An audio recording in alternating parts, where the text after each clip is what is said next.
Hello friends, जैसा कि पिछले चैप्टर में हमने देखा था कि गिज़लिन ने रोनस्टोन को बेचने के लिए जानबूझकर फ्लेम टावर को चुना था क्योंकि वहां से वो किसी लड़की जादूगर को लाना चाहता है। लेकिन वो लड़की है कौन, आइए देखते हैं। चैप्टर की शुरुआत में हम देखते हैं कि गिज़लिन और उसके साथी बग्गियों पर रखकर रोनस्टोन को टावर के पास पहुंच चुके हैं, मतलब उस जगह पर आ चुके हैं जहाँ पर इन लोगों को रोनस्टोन बेचना है। तब गॉर्डन ऊंची ऊंची इमारतों को देखकर कहता है कि क्या ये है वो टावर। तभी इसके साथ बैठा काली पट्टी वाला वो बंदा बोलता है कि हाँ, वैसे मैंने बहुत पहले इसके बारे में सुना था लेकिन आंखों से आज पहली बार देख रहा हूँ। तब गॉर्डन कहता है कि देख यार, अपने आसपास देख, ऐसा लगता है कि हम तो पडियम से किसी दूसरी दुनिया में ही आ गए हैं। ये लोग कितने रिच हैं। इन बिल्डिंग्स को देख, ये वो जगह है जहाँ पर मैजिक स्क्रोल बनते हैं। मैजिक स्क्रोल वही पेपर है दोस्तों जिसे गिज़लिन ने मॉन्स्टर से लड़ाई करते वक्त इस्तेमाल किया था रोशनी के लिए। तब आगे गॉर्डन कहता है कि उधर देख, एक जादूगर, देख वो कोई जादू कर रहा है। पास ही सड़क पर एक बंदा होता है जो जादू कर रहा होता है, जिसे देखकर सारे मर्शनरीज हैरान हो रहे होते हैं और बोल रहे होते हैं कि इन्होंने तो बस जादूगर आज पहली बार देखा है, इससे पहले तो बस मैजिक स्क्रॉल ही देखे थे। अब दोस्तों इतने चिल्ला चिल्ला कर ये मर्शनरीज बात कर रहे थे, हम देखते हैं कि वो जादूगर जो कि सड़क के किनारे जादू कर रहे थे वो सुन लेते हैं और एक ऐसा जादू करते हैं जिससे कि वो गायब ही हो जाते हैं, जिसे देखकर गिज़लिन कहता है कि ऐसा लगता है कि ये हमें अनचाहा मेहमान समझ रहे हैं, इन्हें इस तरह से बातें पसंद नहीं आ रही। तब कोरिन मर्शनरीज को धमकाता और कहता है कि तुम बकवास करना बंद करोगे, इस तरह की बातें करनी जरूरी है, सही से बिहेव करो। तब हम देखते हैं कि बेलिंदा आसपास देखकर बोलती है कि ओह, मुझे लगता है कि ये अपनी पोजीशन खो चुका है, लेकिन फिर भी एक मैजिक टावर तो मैजिक टावर ही होता है। तब गिलियन भी अपनी बात ऐड करता है और बोलता है कि तुम्हें पता है ब्रावियंट सबसे अमीर टेरिटरीज में से एक है साम्राज्य की। तब गिज़लिन ये बात सुनकर सोच रहा होता है कि हाँ, वैसे सबके सामने तो यही इमेज है, लेकिन कौन सोच सकता था कि ये इतना वेल्थिएस्ट मैजिक टावर एक दिन जमीन में मिल जाएगा। चलते चलते हुए फाइनली मैजिक टावर के पास पहुंच जाते हैं। तब गिज़लिन कहता है कि हाँ, फाइनली हम यहाँ पर पहुंच गए। तब कोर कहता है कि अरे यार, इसे देखने में तो मेरी गर्दन ही टूट रही है, कितना लंबा है। तब बेलिंदा कहती है कि हाँ, बहुत दूर है, इसके मेन गेट तक पहुंचने में भी हमें इतनी देर लग गई, कितना वक्त लगा है। लेकिन कितनी अजीब बात है, सामने देखो कोई पहरेदार ही नहीं है यहाँ पर दरवाजे पर, यहाँ पर तो सिर्फ आर्मर्स पड़े हैं, ये टूटे हुए आर्मर्स। दोस्तों मैजिक टावर के दरवाजे पर कोई पहरेदार नहीं होता, बस टूटे हुए आर्मर्स पड़े होते हैं, जिससे देखकर हर कोई हैरान हो रहा होता है। लेकिन जैसे ही आगे बढ़ते हैं ऊपर से आवाज आती है कि वहीं पर रुक जाओ, और फिर होता है जादू। अचानक से ये टूटे हुए आर्मर्स आपस में जुड़ जाते हैं और हथियार को पकड़ लेते हैं और दरवाजा रोककर खड़े हो जाते हैं। तब ऊपर से एक बंदा चिल्लाता है कि तुम कौन हो, यहाँ पर ऐसे मैजिक टावर में कोई भी घुस नहीं सकता, बताओ पहले तुम यहाँ पर क्यों आए हो। ऊपर से ही ये जादू करके इन आर्मर्स को कंट्रोल कर रहे होते हैं। इसे देखकर बेलिंदा हैरान हो जाती है और कहती है कि ये खुद आकर बात नहीं कर सकते थे, ऊपर से जादू कर रहे हैं। तब कोर कहता है कि टिपिकल गेट कीपर्स। तब यहाँ पर गिलियन इंट्रोडक्शन देता है गिज़लिन का और कहता है कि ये है ड्यूक ऑफ पर्डियम, गिज़लिन पर्डियम, जाओ उसे बुला कर लाओ, जो कि सामान को खरीदता और बेचता है, व्यापार को नियंत्रित करता है। हमें उससे बात करनी है क्योंकि हम कोई कीमती चीज लेकर आए हैं बेचने के लिए। तो वो ऊपर से ही गेट कीपर चिल्लाता है कि हमें कोई चीज नहीं खरीदनी तुमसे। ये सुनकर बेलिंदा कहती है कि क्या तुम ना बोलने से पहले देखोगे भी नहीं कि हम क्या लेकर आए हैं। जिस पर वो गेट कीपर ऊपर से ही बोलता है कि हाँ, मैंने सुना है पर्डियम एस्टेट के बारे में, नॉर्थ की वो गरीब टेरिटरी, वो हमें क्या ही बेच सकते हैं, तुम लोगों के पास है ही क्या बेचने के लिए,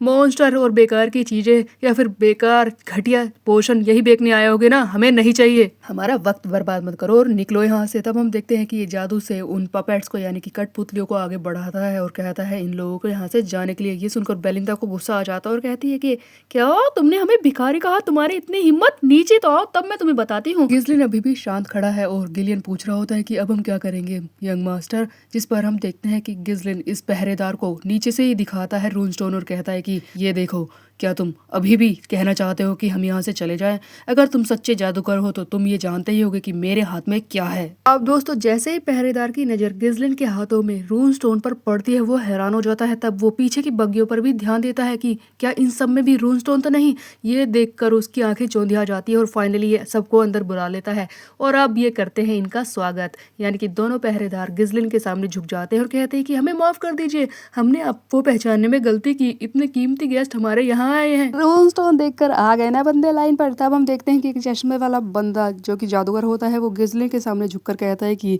मैं ही हूँ यहाँ का ट्रेड मैनेजर और आप मुझसे बात कर सकते हैं। अगर आपको किसी भी चीज़ की ज़रूरत हो तो आप मुझसे कह सकते हैं।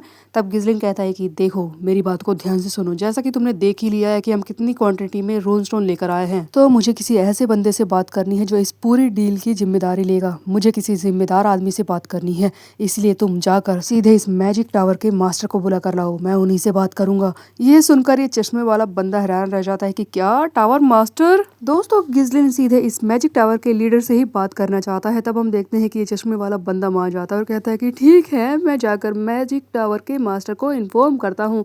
तब तक आप एक काम कीजिए, रिसेप्शन पर वेट कीजिए। तभी अपने साथ खड़े पहरेदार को बोलता है कि जाओ इन्हें रिसेप्शन पर लेकर जाओ, ये वहाँ पर इंतजार करेंगे और मैं मास्टर को बुलाकर लाता हूँ। तब पहरेदार बंदा इन्हें रिसेप्शन की तरफ ले जाने लगता है। जाते जाते बेलिंदा इसे सुनाती है कि शुरुआत से ही इन्हें अच्छी तरह से बिहेव करना चाहिए था, इनकी हिम्मत कैसे हुई हमारी टेरिटरी की बेइज्जती करने की, बेवकूफ कहेंगे। अब दोस्तों जैसे ही ये रिसेप्शन की तरफ जा रहे होते हैं तभी गिजलिन को किसी तरह की आवाज सुनाई देती है, धड़म जैसे। तब गिजलिन पूछने लगता है कि ये आवाज कैसी है, जिस पर ये पहरेदार बंदा बताता है कि कोई चिंता वाली बात नहीं है, ऐसी आवाजें आती रहती है, मैजिक रिसर्च में इस तरह की आवाजें आती ही हैं। और ये ले जाने लगता है गिजलिन को। लेकिन गिजलिन को कुछ गड़बड़ महसूस हो रही होती है। तब हम देखते हैं कि यहाँ पर मैजिक टावर के किसी और कमरे का या फिर किसी और जगह का सीन दिखाया जाता है, जहाँ पर हम देखते हैं कि जमीन पर पड़ी है, इसके हाथ में छड़ी है और ये इस तरह से कर रही होती है। ऐसा लगता है कि इसे चोट लगी है और इसके आसपास धुआं है, जैसे किसी ने जादू इस्तेमाल किया है। और इसी के सामने 3 बंदे खड़े होते हैं, जिनमें सबसे आगे एक बंदा खड़ा होता है जो कि इस लड़की को धमका रहा होता है कि तुमने ऐसा क्यों किया, तुम रिसर्च लैब में घुसी कैसे, जैसा कि मैंने तुमसे मना किया था कि तुम अंदर नहीं जाओगी,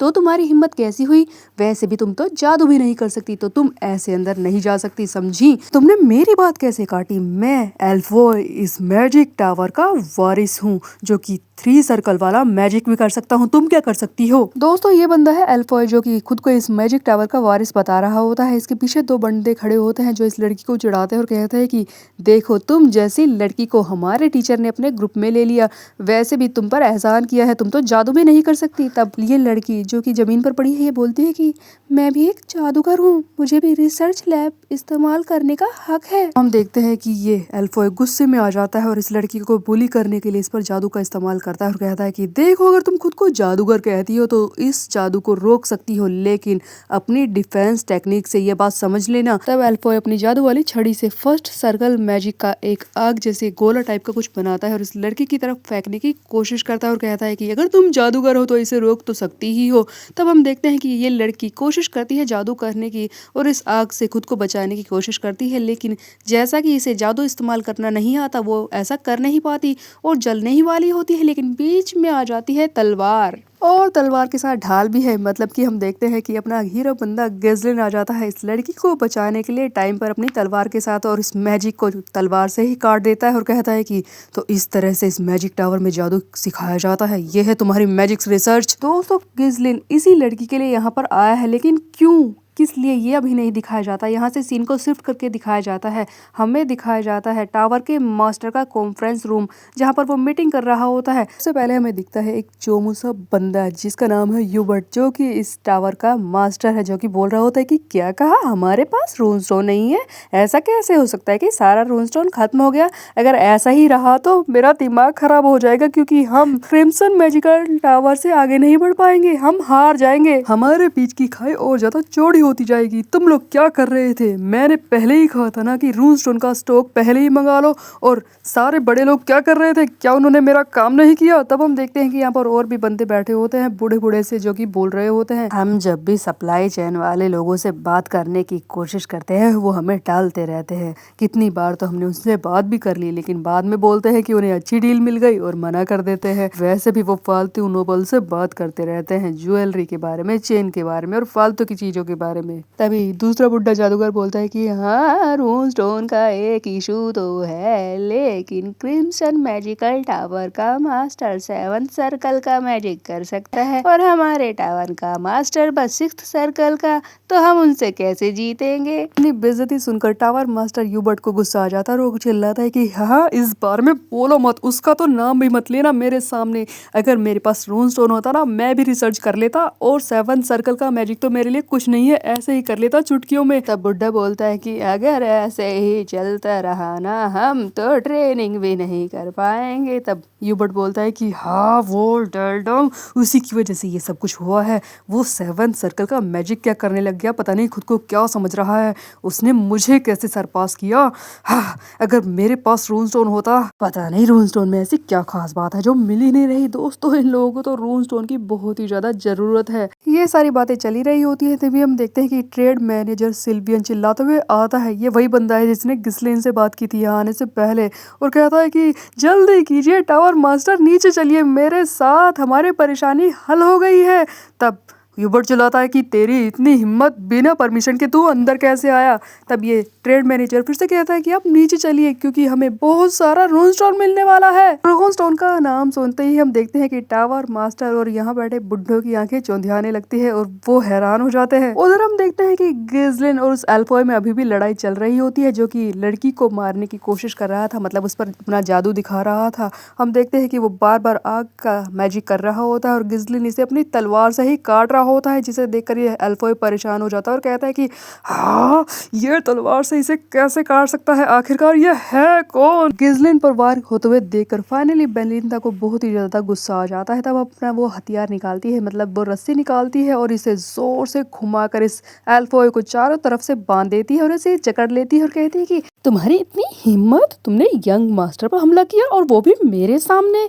यहाँ पर बहुत ज्यादा लड़ाई का सीन बन गया था दोस्तों। इतने में ही हम देखते हैं कि फाइनली टावर मास्टर आ जाता है और चिल्लाता है कि यहाँ पर क्या चल रहा है, अभी इसी वक्त रुक जाओ, क्या चल रहा है यहाँ पर। दोस्तों चैप्टर तो यहीं पर एंड हो जाता है, लेकिन लड़की मिल चुकी है गिस्लिन को, लेकिन ये किस तरह से इसे अपने साथ ले जाएगा, क्योंकि दोस्तों किसी भी जादूगर को मास्टर की परमिशन के बिना ले जाया तो नहीं जा सकता। वैसे इस टावर की कुछ रेपुटेशन खास नहीं है, रोनस्टोन इनके पास है नहीं और मास्टर भी पगला सा ही है, हो सकता है कि वो मान ही जाए आसानी से। खैर ये सब हम देखेंगे नेक्स्ट चैप्टर में, तब तक मेरे चैनल को सब्सक्राइब कर ले, बेल के आइकन को अगर प्रेस हो। मिलता है, बाय बाय दोस्तों।